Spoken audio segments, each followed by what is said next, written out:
This is episode 135 of the Death to Tyrants podcast. Let me tell you about one of my favorite sponsors, and that is Lucky Guy Bakery. Over at luckyguybakery.com, if really delicious, all-natural, handmade brownies sound like something you'd be into, well, this is the place for you. We're coming up on the holiday season, and I know a lot of you guys won't be traveling as much, probably as you did last year. Well, the brownies and treats over at Lucky Guy Bakery are the perfect gift idea. They come in really well-designed, handmade packaging, and each order has a handwritten note, which is a really nice personal touch that they do there at Lucky Guy Bakery. I could obviously go on and on about the flavors and tastes of the brownies.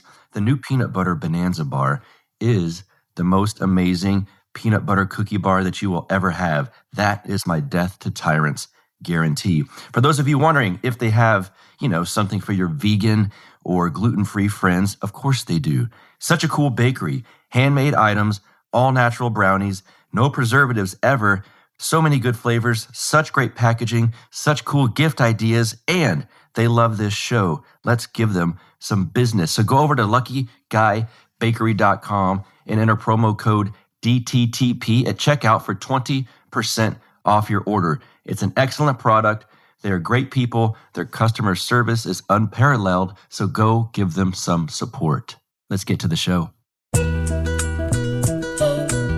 crushing weight of the tyrant's passage had left nothing unmarked. You get split in fucking half, but I call him the hologram wrath. But I am the center inside the placenta of math. You clash with cyanide gas and die fast. Rhythmical equivalent of solids, liquid, and gas. We smash your sinus with the power of Lord Titus. But I am the virus inside of the iris of Cyrus. What's up, you guys? Welcome back. I love that opening music. Welcome back to the Death to Tyrants podcast. As always, I'm your host and humble narrator, Buck Johnson, coming to you out of Lockhart, Texas. And today, I've got a fellow Texan here on the show. I don't know, can you be a Texan if you've only lived here a few years? I say yes, because sometimes it's a state of mind, not just where you're actually born. And I think you will agree that Michael Wolf has a Texan state of mind, and that's a good thing. That's a compliment.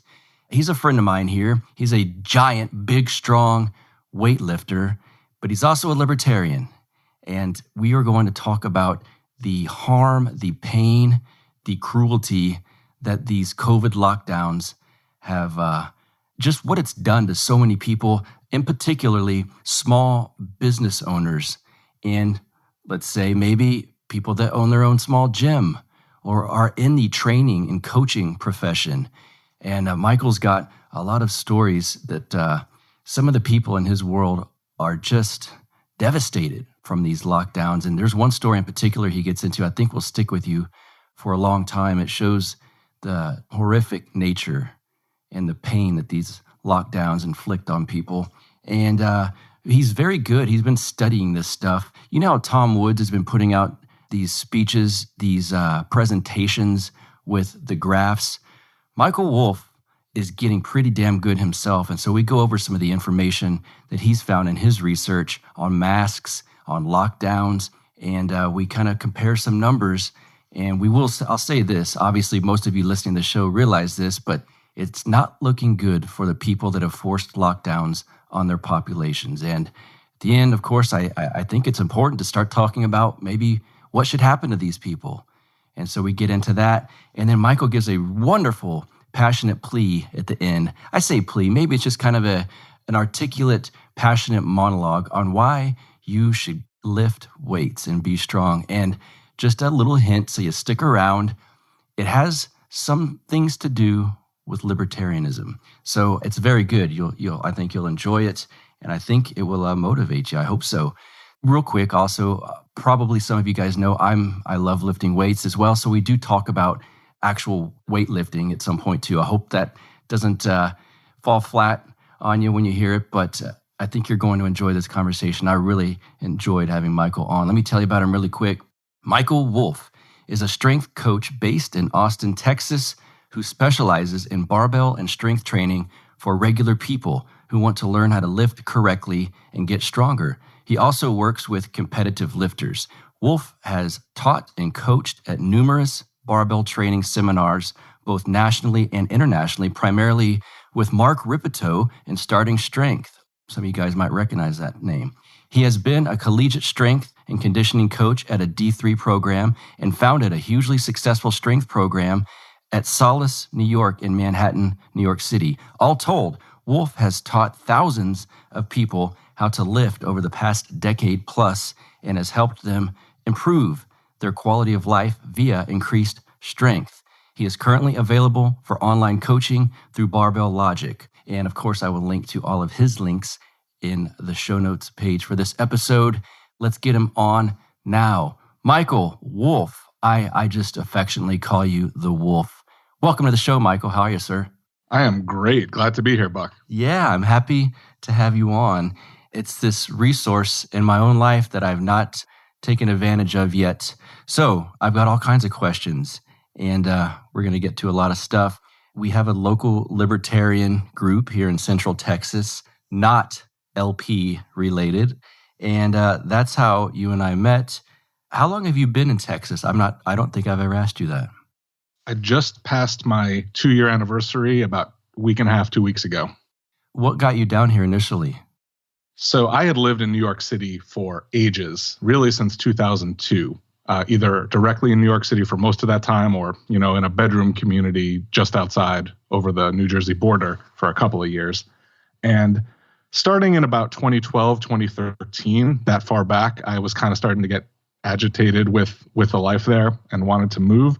But I had a job there that was a career that was getting better and better. I had most of my friends and social life were built around there since I had lived there for so long. And although I'm originally from the Midwest, most of my family had by that point moved to be in or near the city as well. So I had a lot of kind of inertia keeping me there. But I just got more and more unhappy with the life there. I was running my own kind of personal training, strength coaching business, and knew that even if I left the city, a little bit, I would basically be leaving my whole business behind. So I was at the point where I knew if I was going to leave, I wasn't just going to move 20 miles away. Because if I was going to start the business over, I might as well move somewhere where I would be happier rather than just move 20 miles away and also have to restart the business anyway. So I wanted somewhere warmer. I wanted somewhere more freedom oriented. Mm-hmm. And so I checked out a few places, Florida, Texas, Arizona, and I just liked the vibe at Austin. And I was like, you know what? I'm just going to take a leap and give it a try. We have, like I mentioned, a local libertarian group. I guess we call it the Austin ANCAPs group. How did you get in touch with anyone there? How did that happen? It was related to, I believe it was a post. Somebody made a post about it in the Tom Woods Show group. That's right. Okay. Which I'm a part of. Gotcha. And I saw it and I was like, it was in the middle of, I think the lockdown was still ongoing in Texas. Things were still mostly not open yet. And at that point, I hadn't hardly interacted with a human in well over a month. And it was getting bad. I live by myself with my dog, and I love my dog, but he's not a great conversationalist. He's not a substitute for human interaction. And it was really getting bad. The gyms were closed, so I couldn't train properly. And that's a big part of my life that keeps me sane. Yeah. And I didn't really have human interaction either. And it was going on and on. And at that point, it was still indefinite. We had no idea when it was going to change. And there were no metrics by which they're saying, okay, when we get to this, it was going to change. So I was not in the best place. And I saw this local group, and I was like, I might have something in common with these people. And you don't always know, political agreement doesn't necessarily mean you're going to get on and become friends with people. But right. You know what? There were people who were willing to still get together. That was, big. That was big at that point, back in, I want to say it was probably early May or something. Yeah. So I saw that post. I responded to it and got into the group. And that was probably about 7 months ago now. Yeah. Funny to a group like that who we all, of course, oppose all of these lockdown measures. And the irony, I suppose, is we've become close, often because of the lockdown measures of sorts. Let me ask you, I also don't know for sure how you would describe your politics right now. I assume it's libertarian, of course, but even in that world, there's all kinds of offshoots. How would you describe yourself politically? Yeah, that is, you can get so nitty gritty, and I don't want to know how deep you want to go on that one. I would describe myself as an ANCAP. I was a minarchist for a long time. It took me a long time to kind of get the last 5%. But yeah. I would say I've been an ANCAP for, I don't know exactly how long, but, a couple of years now, probably 2 or 3 years since I kind of crossed that border. I am also a realist, so I'm willing to look at the reality and say, given the reality, which options in front of us are better. Yeah. So I'm not just, and some people really don't like to do that. I'm totally fine with doing that. But my kind of ideal structure is ANCAP. Sure. You said that towards the end of your stint in New York City that you were wanting to leave to find a more freedom-oriented place. When did you first, I guess, did you get into politics before you felt that feeling, or did that feeling lead you to politics? How did that part work? So that's actually an interesting question. I was generally apolitical growing up and even as an adult.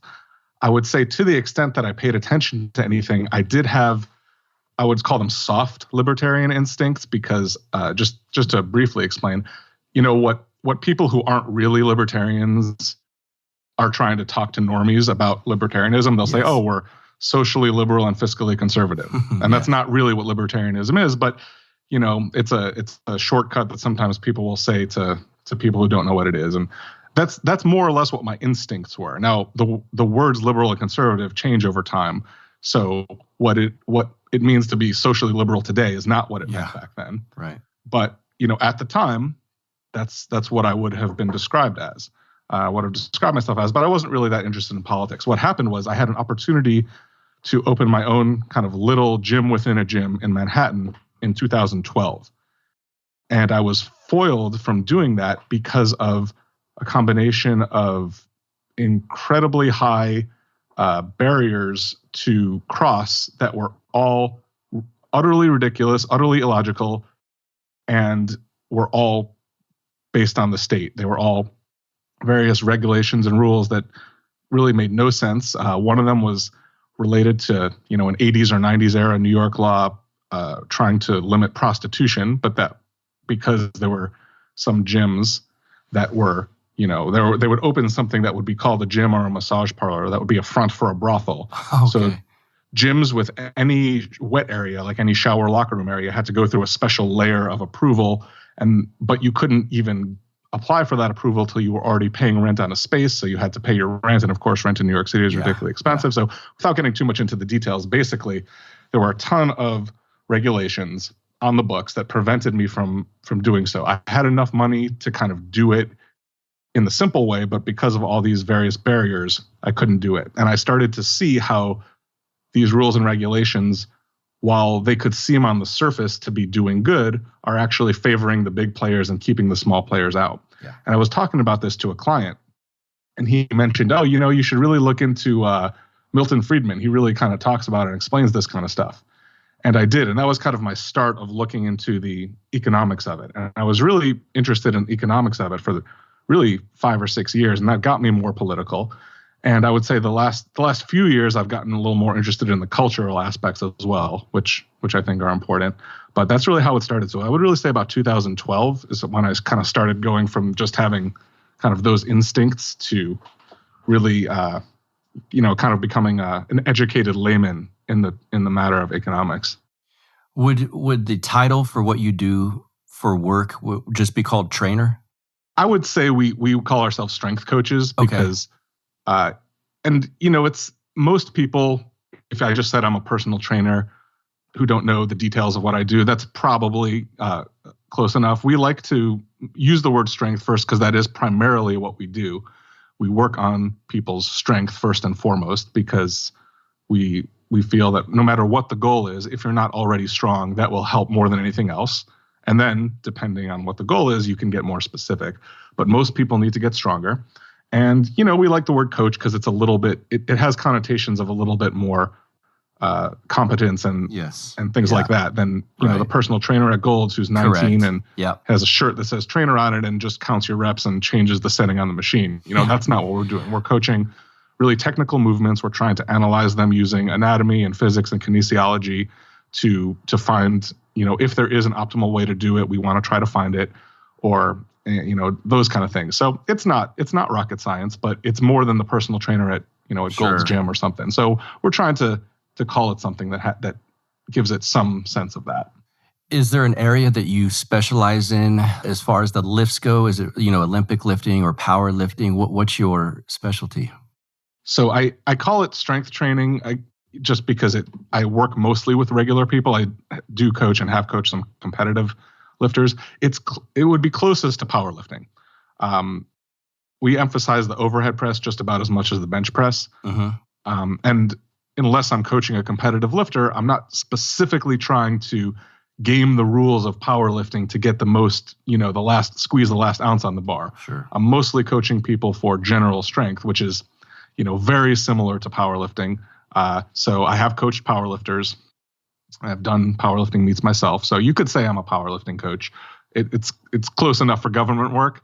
But I can coach the Olympic lifts too. I was certified by USA Weightlifting in the Olympic lifts for 10 years, I think, before I let it lapse, just because I never used it not that I never used it. I coached the Olympic lift sometimes, but I never used the credential. Sure.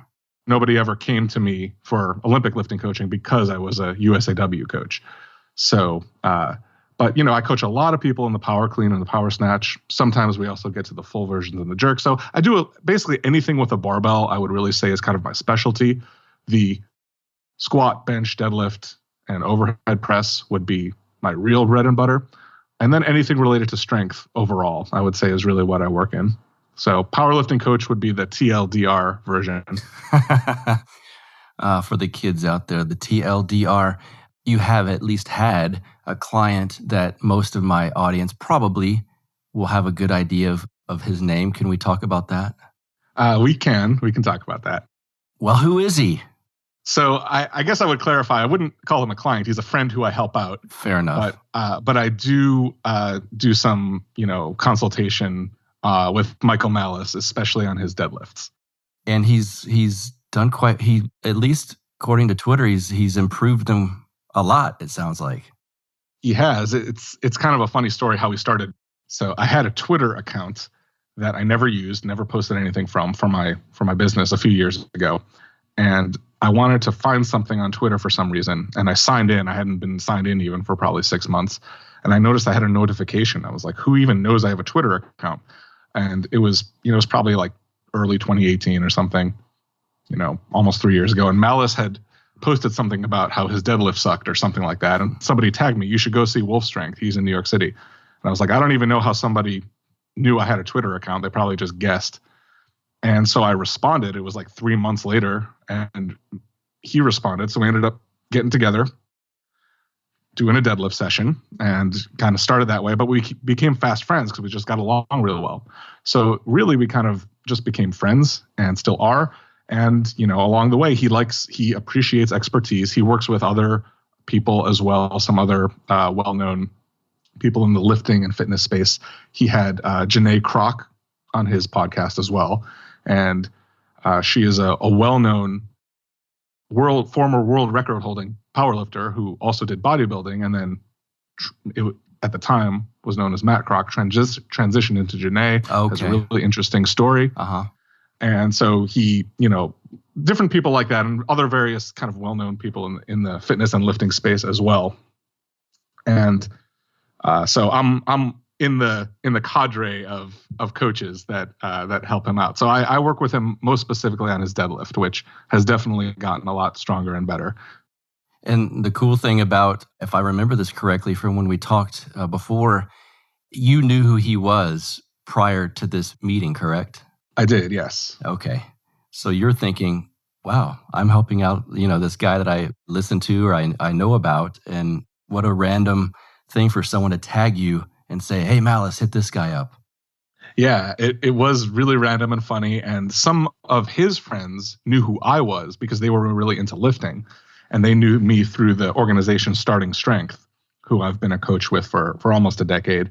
And, we have media, Instagram, YouTube videos that have been in, podcasts, and we also do seminars around the country. So some of the guys he was friends with knew of me. So it was like I knew who he was. Some of his friends knew who I was. It was kind of one of those, kind of cool little circles. When you first got here to Texas, how did your job kind of start? Did you start coaching people out of your gym that you owned with all of your equipment in a garage type setting, or did you go from place to place? How did that work?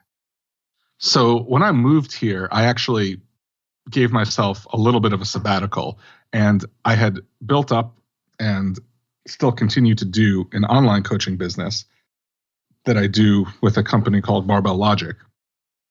And I decided after years of working early mornings, late nights, weekends, I was going to just do online coaching and the seminars that I would do, maybe 8 to 10 a year over the weekend. So, and I wasn't going to immediately throw myself back into the kind of constant 20, 30, 40 hours a week of in-person coaching.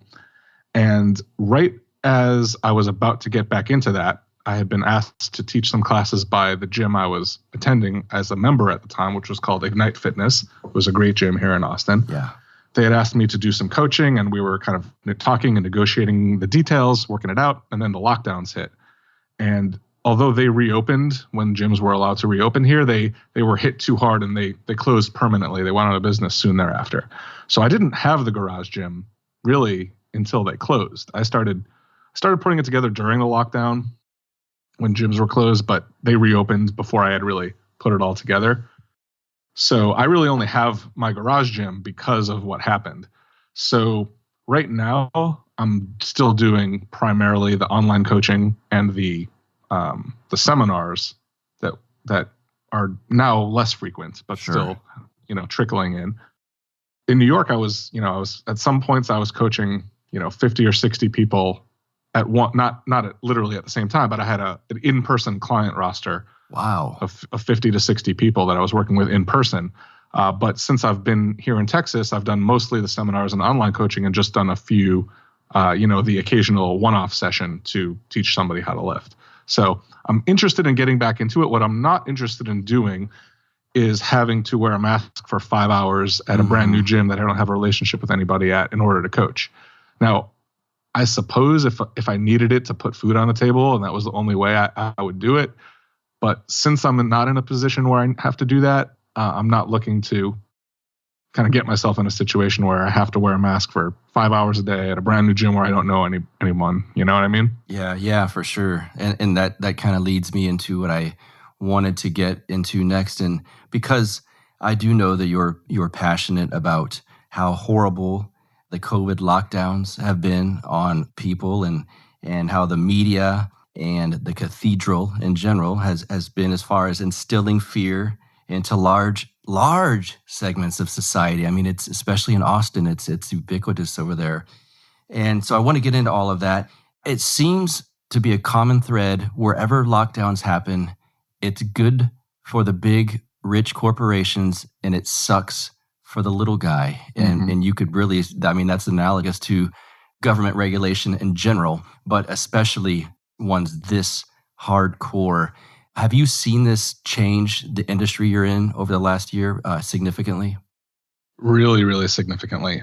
So I mentioned already the gym that I was going to here. I wasn't an owner or anything, but it was a small business. It was really owned and run by a woman who started it with her husband, and she was great.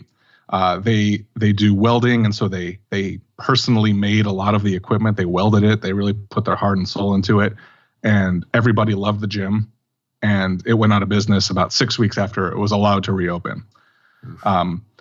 My gym that I had helped open as the kind of opening head strength coach, Solace in New York City, I worked there for 4 years and also ran my own business that I rented space from them out of. They went out of business also about a month or two after being allowed to reopen back in New York City. And they were a gym with a lot of kind of money and effort behind it. It wasn't the little mom and pop gym. I mean, there were millions of dollars of investment by investors into that gym, and even they couldn't make it.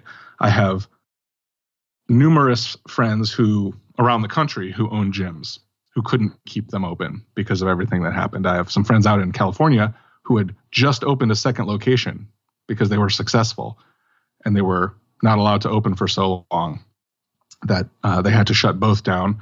and they had to move. They couldn't afford to live there anymore. So now they're living in an RV. Oh my gosh. So when we talk about these things, and then I had mentioned to you, we had talked a little bit about a friend of mine who's still in New York City. And she told me a couple months ago, I was asking her how she was making it. She's a personal trainer. And she said she had maxed out over 10 credit cards. And like, that's what she was hanging on. Is I was like, why don't you leave already? And I still haven't convinced her to leave. But at that point, she had maxed out, who knows how many credit cards just to kind of pay for life, because she literally wasn't allowed to make a living. And so I've seen this devastation occur in people I know. I only imagine how much that's happening at scale for, all the people that I don't know. Yeah, that story stuck with me about the maxing out 10 credit cards just to live. That's just a small anecdotal piece of evidence. Just the damage will not be able to be undone forever for some people, but that's incredible. Your first one is always your most memorable, isn't it? And my first sponsor, still here with us on the show, Lorenzotti Coffee, over at lorenzotti.coffee. These guys are hardcore libertarians, and their coffee beans are directly from Italy. And no matter which version you purchase, their whole beans or the already ground beans, the coffee is so damn good. I drink it every morning, and I love it. Lots of my listeners have actually reached out to me just really to tell me they love Lorenzotti Coffee, and thanks for turning them on to it. Now they're hooked. So go to lorenzotti.coffee and check out all of the great bundle packs they have now for sale. You can get the 250-gram tins, which happen to look really cool as well. Get their bags 3 at a time if you want, 6 tins at a time, all these different options. And they sell this cool new coffee grinder that looks absolutely awesome. So there you go. See, if you buy the whole bean coffee, you can get this rustic-looking coffee grinder and you're set. Naturally, I have a code for you, and that code is DTTP at checkout. Enter DTTP, and you will get 10% off of your order. You'll be supporting a libertarian-owned business. You'll be helping out me with this show, and you'll really be helping out yourself, because every morning you can enjoy the official coffee of the Death to Tyrants podcast, Lorenzotti Coffee, over at LORENZOTTI.coffee. Enter code DTTP at checkout. Let's get back to the show. Have you spoken with people in that world? Because I know some people in certain states that have not been able to work or operate their own business that they own. And sometimes I still get this hint of like defending Gavin Newsom or people like Cuomo. It's this blue-pilled mentality that some people are so stuck in. It's entrenched that even in the face of this stuff, they're like, well, if more people would wear masks or go by the rules, then we'd be better, rather than blaming the actual people keeping them out of work, which is the politicians. Has this red-pilled some of the people that you've spoken with? It absolutely has. So I definitely have acquaintances and friends and family who are totally blue-pilled in that way you describe.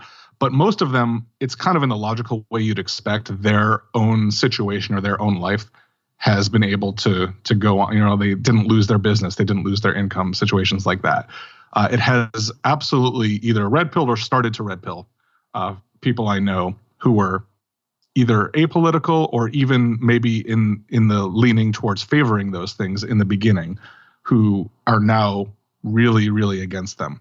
And I can think of more than one case, multiple cases where that's happened, where people, they've lost everything. They don't know what they're going to do. And it's a theme that I've really been on since the beginning. So at the beginning, I do have a science background. I have a degree in biology from, a university that I don't know. I haven't kept up with how they're ranked. At the time I went, it was ranked in the top 50, undergrad schools in the country.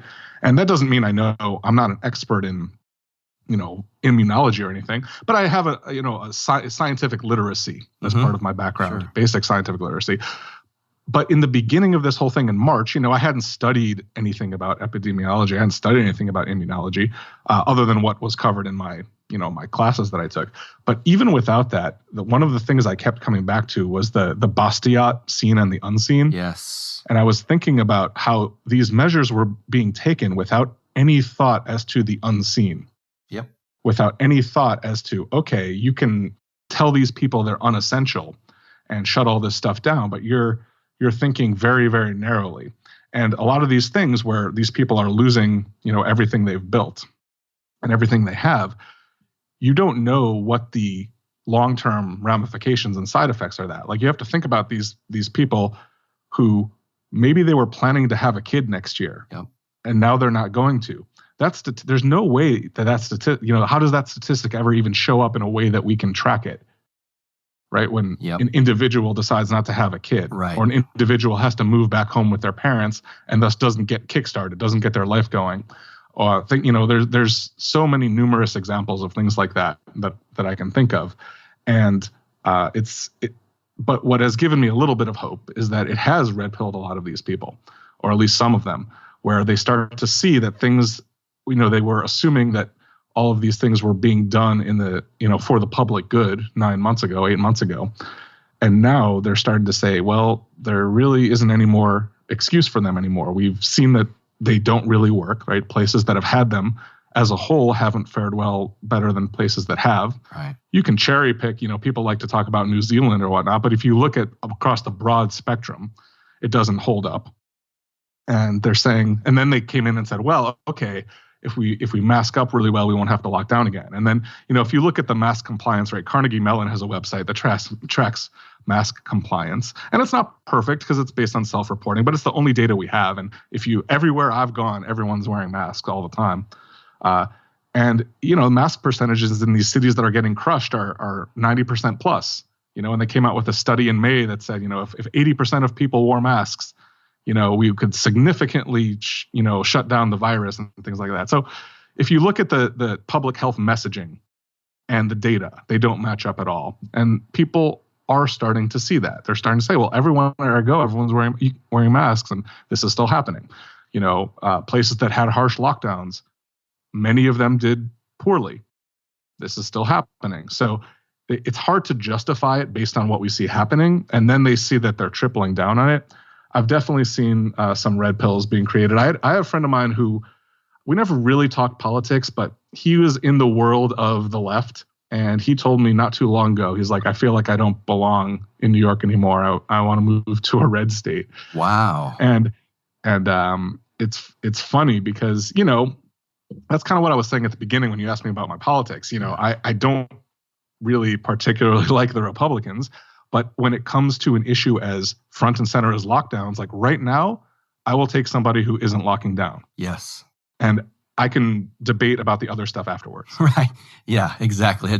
I've used something similar, like, let's put a pump the brakes on this leftward push against all of our lives, where they want to basically impose their will on everyone. If we can just pump the brakes on that and we can discuss, tariffs down the line.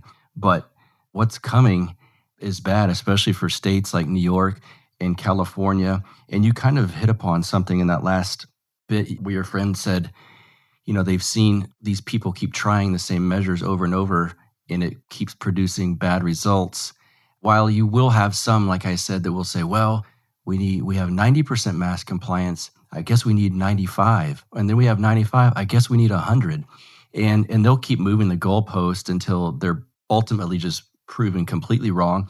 But something I've been thinking about is I think it's tempting, and this would have been me, 8 years ago, to look at someone like Gavin Newsom and say, what an idiot. This guy just doesn't realize that the lockdowns produce more harm than good. And now the me in 2020 thinks he's not an idiot. He knows exactly what he's doing. He knows that millions of people are hurting, going broke, moving away like your friends did. And there's got to be some kind of end game in mind. That's the part I can't figure out. I guess we could talk the Great Reset, because that term's been thrown about quite a bit lately. But the giant corporations in his state and the politicians get more money. The working class people are getting less. So something's going on here. Do you have any ideas on what the end game with people like Gavin Newsom might be? Yeah, that's a great question. So I'm going to invoke the great Dave Smith here and say, you know, there are certainly people keyed in and better than me when talking about, you know, conspiracy theory end of things. It's not that I automatically discount them or automatically believe them. It's just there are people better than me. But this isn't even a conspiracy anymore. It's public. Time magazine did a cover about the Great Reset. This guy, Klaus Schwab, did is doing promos where he's talking about, you know, this virus is the opportunity to do a Great Reset.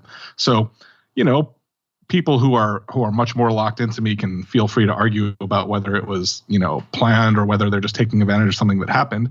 I tend to think the latter, but you know, 2020 and last year has been the year when crazier, you know, things have happened. So I just don't feel fit to comment on those aspects of it, but regardless of that, they're definitely trying to use it to spur that. They're running ads, and these are publicly available. You can watch them on YouTube. You don't even have to search that far. Publicly available ads where they're saying the year is 2030, you will own nothing and you will be happy. So there's clearly this kind of anti-private property, anti-small business independence. And it's been a year where, again, statistically speaking, certainly in recent memory, is the greatest wealth transfer from the middle class to large corporations, right? Because who's getting crushed is the small businesses.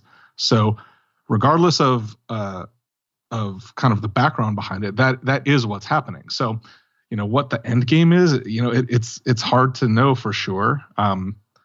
I wish I had a better idea of what the end game is, but what we're seeing, I think, is a tendency to make more people more dependent on government and less independent, less of a role for private property, for small business, which has been, you know, a giant backbone of this country for a long time.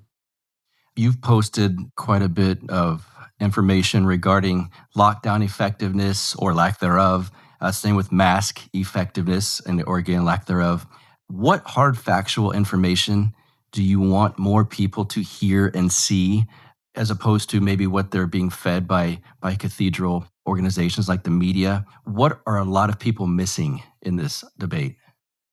Oh, I think we could do a 4-hour podcast just on that. It's so hard to narrow it down, because I think if I had somebody's rapt attention for 10 hours, I think I could convince anybody who isn't actively being paid to promote lockdowns or something like that.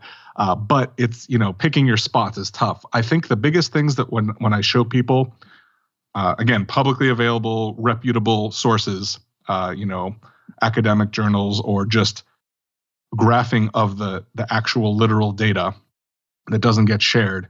The things I see most are that give people a shock because they haven't seen them is, number one, the actual infection fatality rate estimates, which are quite low. Number two, the mask charts that I'm sharing a lot, which show the actual, what they do is they take a place, and Tom Woods has talked about this a lot. They take a place and they show when mask mandates went into effect, and sometimes it's different tiers of mask mandates, indoor, then outdoor, then they impose a fine, and they show the rise and progression of cases despite these things. And people are shocked. They don't see that because all they see is the experts saying masks work. If everybody masked up, we'd be over this thing in a few months, like they are, like Europe. And that's another thing, is the charts in Europe, because everybody was saying that. And then as soon as we got back into seasonality, Europe shot up too, despite their lockdowns, despite kind of doing everything what Fauci said, or despite their 95%, mask compliance. So kind of these mask charts, and the best source for that, really, it's not like I'm, doing 100% independent research here. Ian Miller on Twitter is a great source for that, as well as the rationalground.com website. They have lots of these mask charts there. So seeing kind of the actual real-time data of the masks, and kind of the same thing with lockdowns, just looking at places that locked down hard versus didn't globally, as opposed to kind of cherry picking one or two, because you could easily defend either anti or pro lockdown if you just compare two places or three places. Right.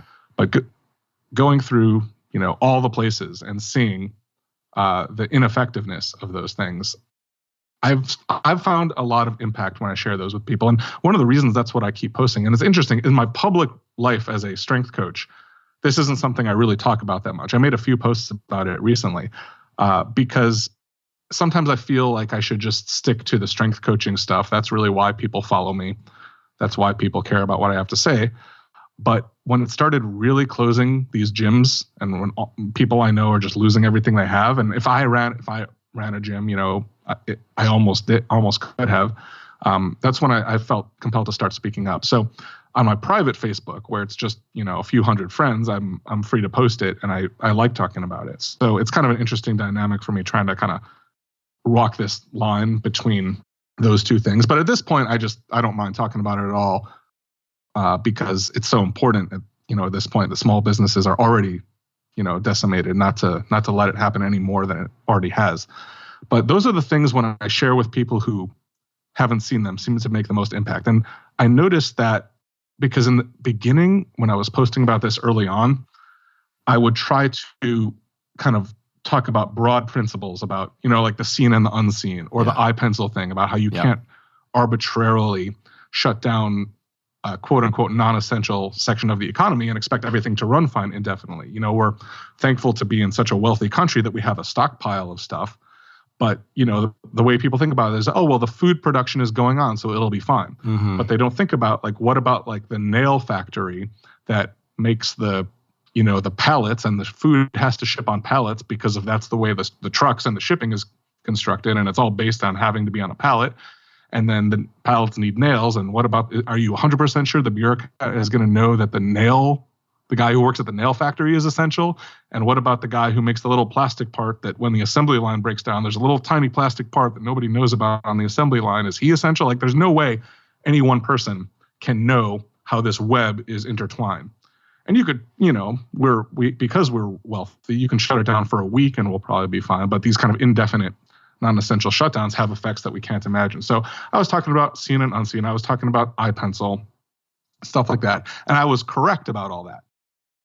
But it affected a very, very few people profoundly, but it didn't affect a lot of people. It didn't change a lot of people's minds. I had 2 or 3 people said, oh, I looked into that iPencil thing and that scene thing, and now I understand. But it was very few people. These mask charts are very visceral. You see, man, they're saying people, if we wore masks, and everyone's wearing masks, and this is still happening. And you know what?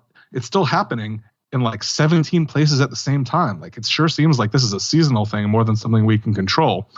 And their only response, it really is, well, it would be even worse if they didn't wear masks. And of course, that's an unfalsifiable claim. It's the counterfactual. Yeah. But that's not what they've been telling us. They've been telling us if we masked up, the infections would go down. They're saying if we masked up, we wouldn't have to lock down again. And now, lo and behold, we have California's locked down again.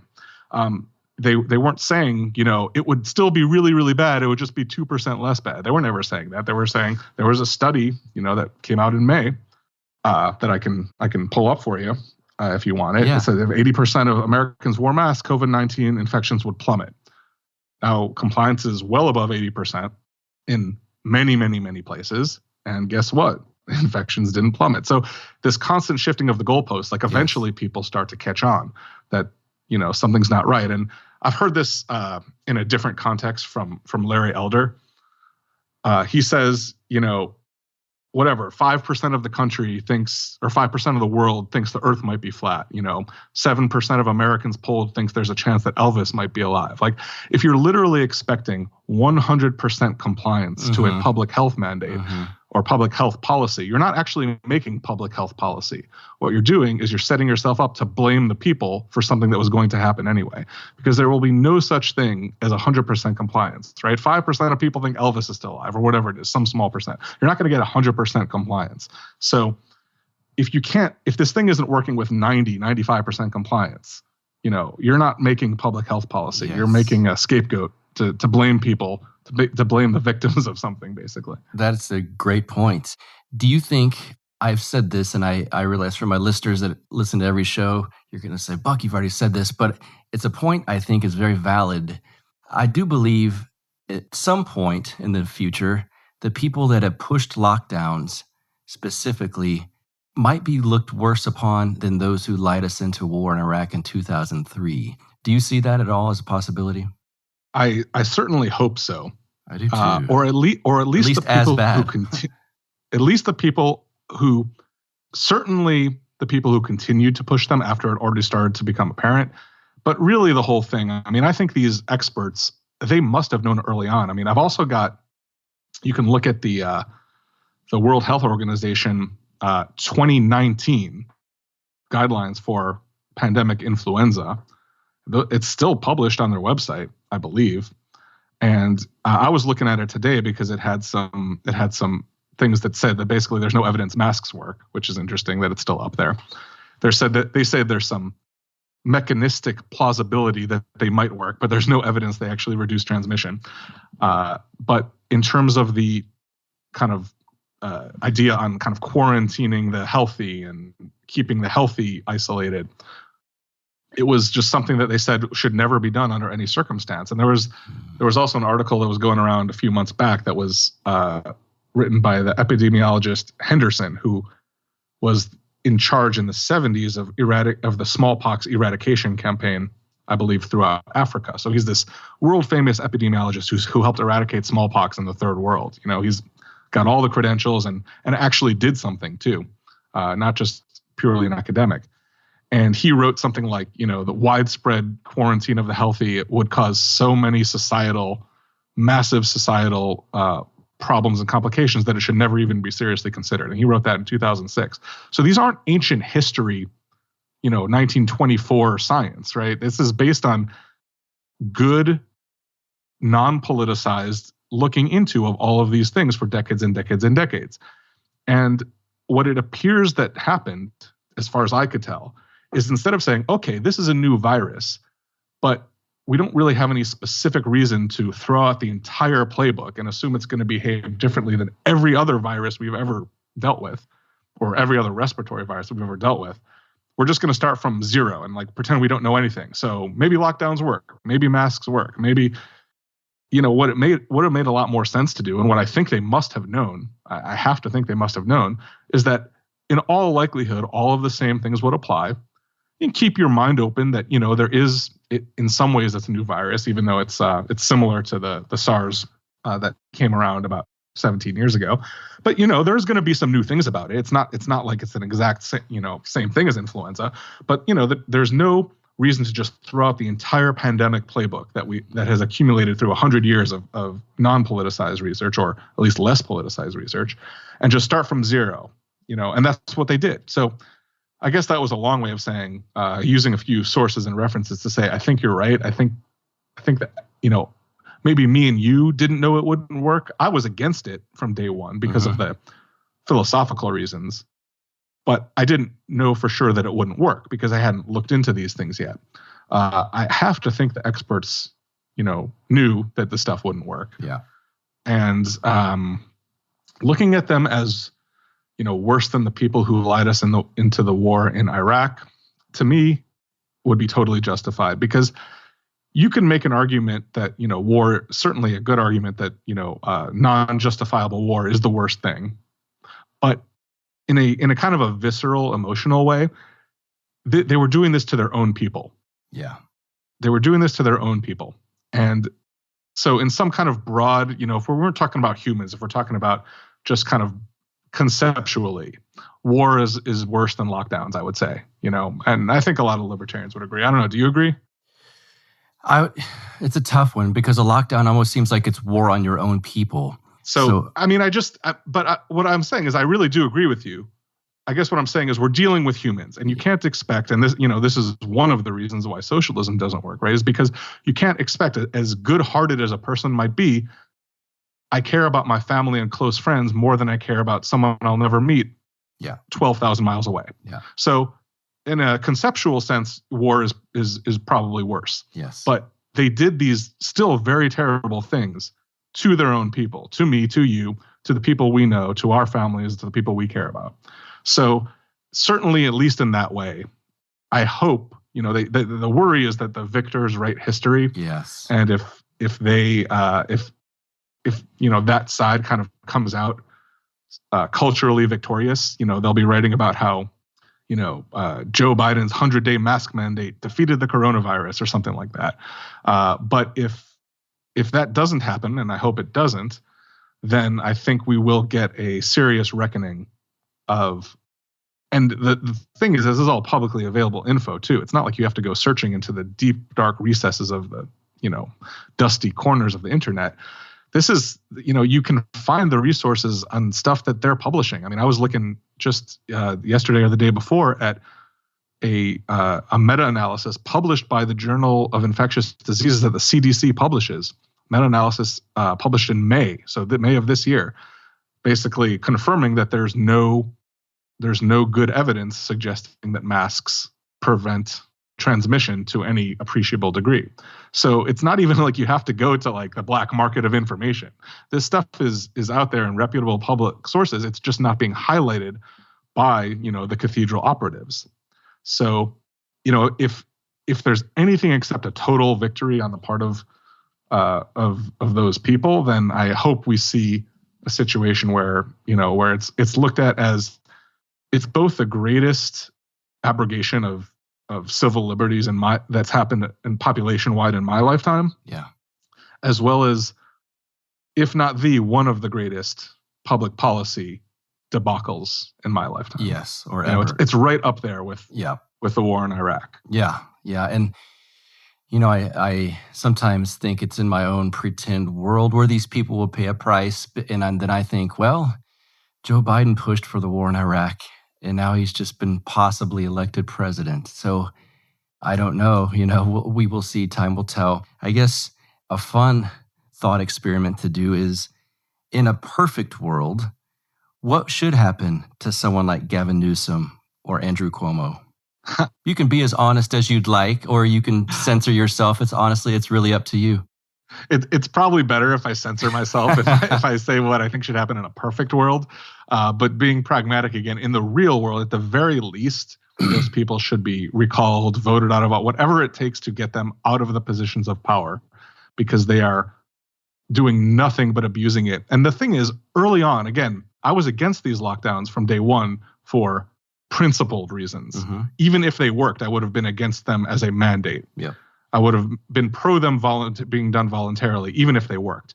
But since it's become so apparent that they don't even do the one thing they're supposed to do, and they do cause this massive collateral damage. I talked a little bit about, my friends' financial situations and kind of their, what do they call that movie, failure to launch, mm-hmm. that you can't really measure in statistics, but that have a massive dramatic impact on the rest of people's lives. But I haven't talked about, people I know have missed cancer screenings, and it turns out that they had cancer. And it was delayed for 3 months. What is that going to do to their life expectancy? People I know, thankfully, I don't know anybody who has committed suicide, although I know people who have. Yes. But I do know people who have friends who have told me after the fact, I wish I knew at the time, and maybe, it's my fault for not checking on them more, but who told me they were at some points having serious thoughts of suicide, like they had real suicidal ideation and, may have done it, may have tried it. And not only, like, who knows how much that's going to affect the rest of their lives. And they have to live with themselves the rest of their life, knowing that they thought about that. Mm-hmm. I mean, it's just these things, the list of negative side effects of these things that are not just economic go on and on and on. How many more of these things are we going to see trickle in over the coming years? The side effects of these. And the other thing is even the economic side effects. I mean, early on, I remember I was having an argument, a very fruitful argument with someone on social media, as they always tend to be, who basically threw out at me, you're a subhuman, and basically threw out that you just want to kill grandma for stocks was a shortened version of what they said. And therefore they call me a subhuman. And, these people don't understand. They think the economy is the stock market. Right. And they don't understand that, like, medical care is part of the economy. Like, how does that whole thing work? It's any voluntary interactions between, consulting adults who are trading their various talents and goods and services for each other, right? I don't trade my strength coaching for a dozen eggs, right? I trade it to another guy for $200, and with the $200, I buy some eggs and I buy, a computer, and with the people who get the computer, we'll use that to, it's just this big, intertangled web that without which the health of the economy is the health of the people. And we know you can look up lots of stats about, economic status being a major driver of life expectancy and longevity. So it's all tied up in that. And so I guess getting around to the point, what I'm saying is even if these things did the thing they were intended to do, which is, slow the spread or stop the spread of coronavirus, it would still be questionable if they were worth it. But the thing is, it's now shown that they don't even do that. Mm-hmm. And they're quadrupling down on them. So, I will abrogate. I guess I will self-censor what I think should happen to those people in an ideal world. But I will say that my friend Michael Malice has some T-shirts available to purchase that talk about what might happen to some of them if he had his way. Yes. If a lot of us had our way, it might involve Gitmo, possibly. It might involve Gitmo. That's right. What's up, guys? I would like to tell you about a wonderful small company that reached out to me to sponsor this show because they love the content. That company is Paloma Verde CBD and Organics. It is owned by two great people, Carlos and Vanessa Abalar, in my old town of San Antonio. They are libertarians, and honestly, the COVID lockdown was a bit of a blow to their brick and mortar location. But Carlos has assured me they are tough and will soldier on with business from people like my listeners. That is you guys. They will power on. I trust that for sure. Go check out their website at palomaverdestore.com, where you can find things like their amazing melatonin CBD gummies if you'd like to sleep a little bit better. You can find the sports cream if you've got achy muscles. I know you guys work out constantly. And they've even got CBD skin salve. Of course, they have the CBD extract tinctures for daily use. They have gummies for all occasions, including strictly vegan ones, if that is your thing.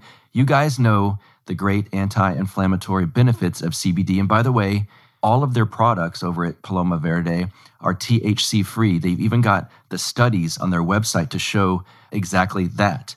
And so check this out. I told you they're great people. They want to support my show. Here's what they're going to do for you guys. When you use promo code BUCK, B-U-C-K, you will get 25% off of any purchase over $75. You will also get 10% off of your first purchase when you sign up for their emails. So add that up. 25% plus 10% will give you a total of 35% off of your first purchase. You want to support a small libertarian-owned business and support my show at the same time and get a great product that you will love?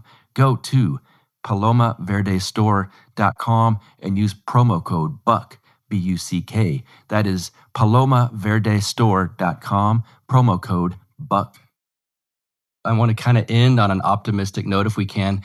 Has there been a silver lining to this last year in your life, your thoughts, your evolution, any of it? So definitely there have been some. I would say meeting and getting involved with that Austin NCAP group and meeting some of the just fantastic, wonderful people in that group. Because before that, I really hardly knew anybody. And that's one of the reasons I was doing so poorly. This is a little bit of a personal thing. I'll share it though. I thankfully do not generally have mental health issues. I'm very thankful for that. I know a lot of people who do, and they have a hard time, and I definitely feel for them. But thankfully, it's not something that I personally have to struggle with. I got depressed, deeply depressed during that lockdown because I had no human interaction and I couldn't train. So although the gyms reopened kind of right before I really got involved in that group and met y'all, I kind of swore to myself that I would never let that happen again. So meeting some of the great people in that group has been a wonderful silver lining for the year. And that was really the start of my kind of social life in Austin, because I work from home primarily because I hadn't really gotten back out in coaching. The gym was my only social life, and I had some casual friends at the gym, but had only started to make maybe one or two more than casual, and then kind of got kiboshed by the lockdown. So, and what I also did is I also met and have started friendships with some of my neighbors who I didn't really know more than casually, and have now become good friends with. So that's been the big silver lining for me. I would say would be it made me go find people who were still willing to, who had the same value of me, that an indefinite pause on normal, healthy human interaction is not the way to go and doesn't make sense. And we're still wanted to, have normal, healthy human interaction. So I've met some great people. That's been the the big silver lining for me. And it's also kind of clarified among some of my acquaintances, who's really on what side. I can, I may be being a softie here. I know, some people might disagree with me. I can still understand why somebody who's blue-pilled would not get this yet. You do have to search out this info. It's not being fed to you. But what I can't countenance is somebody who would know that I have this opinion, not even be willing to talk to me about it, and kind of look at me askance and shut me out. Yeah. So anybody who has done that, they're out of my life now. If they disagree with me, I'm at least still willing to have patience with them. Maybe they'll come around, or at least they're willing to civilly disagree. But if anybody who I might have been acquaintances or friends with who thinks, I'm a bad person, isn't even willing to hear my side, that person I have no interest in, interacting with. And it's good, I could cut some dead weight to also end on a weightlifting note. There you go. Well, yeah, well put. I almost feel bad. We barely talked about the lifting aspect. Well, I want you to also give a pitch to people listening. I don't know. Maybe I've noticed this a time or two that some libertarians aren't always into fitness. So people listening to this that are curious or thinking about, I should start working out more, and the gyms are opening now, and this kind of thing. Why should they lift? So one thing I've noticed for one is that although it's certainly not universal, there is certainly a libertarian tendency among people who are serious lifters. It's definitely a higher percent of people with libertarian leanings than in the general population. And I think the reason for that is because lifting and fitness in general, it's not just lifting, but fitness in general and lifting really brings it out starkly, is one of the very, very, very few things left in our kind of first world wealthy lifestyle today that you can't, no matter how wealthy you are, no matter how rich you are, you can't pay someone else to do. Yeah. You have to do it yourself, and you only reap what you sow. It doesn't even matter how good your excuse is. If you didn't train for a month because you had a family issue, you still didn't train for a month. Fitness doesn't care. Strength doesn't care. You're not stronger. Yep. So it's really kind of one of those you reap what you sow things. And I think that tends to attract a higher percent, not all, certainly not all, but a higher percent of people who have those kind of instincts and those kind of leanings.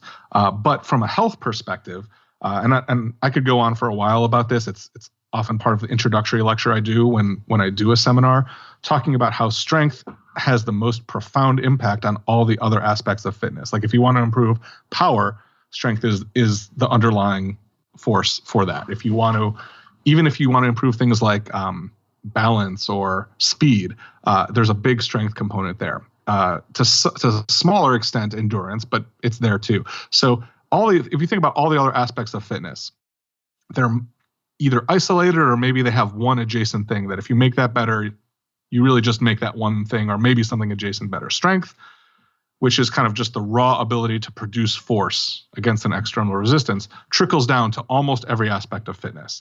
And I've worked with so many people now who didn't really think this before. They were more casual runners or cyclists or things like that who are like, wow, nobody ever told me this before. So strength has the biggest impact on all the other aspects of fitness. Also, there's just something kind of raw and badass about being able to lift heavy weight. There's just something really, really cool about it. And the last aspect of it that I would say is important is because we live in such a materially comfortable world, at least here in this country, many people have lost all semblance in their lives of doing something hard on a regular basis, doing something that's physically hard. So we call this concept voluntary hardship. Again, lifting isn't the only way to fulfill it. There's plenty of other things you could do that kind of fulfill that. But what it is voluntarily subjecting yourself to something that in some sense is just really, really hard, knowing it's going to be hard, overcoming the mental and the physical barrier and doing it anyway. And then going a few days later and doing it again. And that creates a certain kind of character that transfers over to when other things in life are hard. And it sounds cheesy, but I've seen it be true so many times that I've lost count. So again, it's not the only thing, running Ironmans is also hard, but strength has the advantage of also trickling down to every other aspect of fitness, at least as a base. We're not trying to if you're a runner, we're not trying to make you into a power lifter, right? The strength training for a runner will go up in weight to a much lower cap than if you're trying to be a power lifter, right? But the exposure to yourself via this kind of voluntary hardship concept, which the guys at Barbell Logic talk about, is a really, really great way to get that doing something hard thing back into your life, which often is absent from our entire lives living in first world countries. And it has the advantage of also trickling down to every other aspect of fitness. So that's my not so quick pitch. No, that was wonderful. That actually hit upon aspects of it I had not thought about. I was reminded of some writing by Henry Rollins from Black Flag, had a piece called The Iron. And it started with something like, the iron never lies to you. And it ended with something like, friends may come and go, but 200 pounds is always 200 pounds. So it can be quite a humbling experience at times too. Before we close this out then, I guess for those wondering, how can I get in touch with the Wolf? And if I want to do some online training or training in person, if you're here in Texas, plug away at anything they can get their hands on or find you or any of that. So I really do need to revamp my online presence. So currently I do have a website, but it's very basic, and it's really kind of just a portal to get in touch with me in other ways. I need to revamp that, but Instagram is probably the best way. Find or follow me on Instagram. It's @wolf_strength. And you can send me a DM there. You can follow me there. You can I do lifting tips as well as kind of just videos of my own lifting. That's probably the best way. I do have a YouTube channel, which is, Wolf Strength and Conditioning, I believe, on YouTube, which I can provide you the link for, which I started doing, and I've kind of put a pause on it, but I'm hopefully going to resume doing some more videos on there. Those are probably my two biggest online presences are Instagram and YouTube. Instagram being number one for sure. And if somebody wants to get in touch with me, a DM on Instagram is great. They can also email me at wolfstrengthinfo@gmail.com. I'm a little slower on email, but I will see it and get back to you. So that's wolfstrengthinfo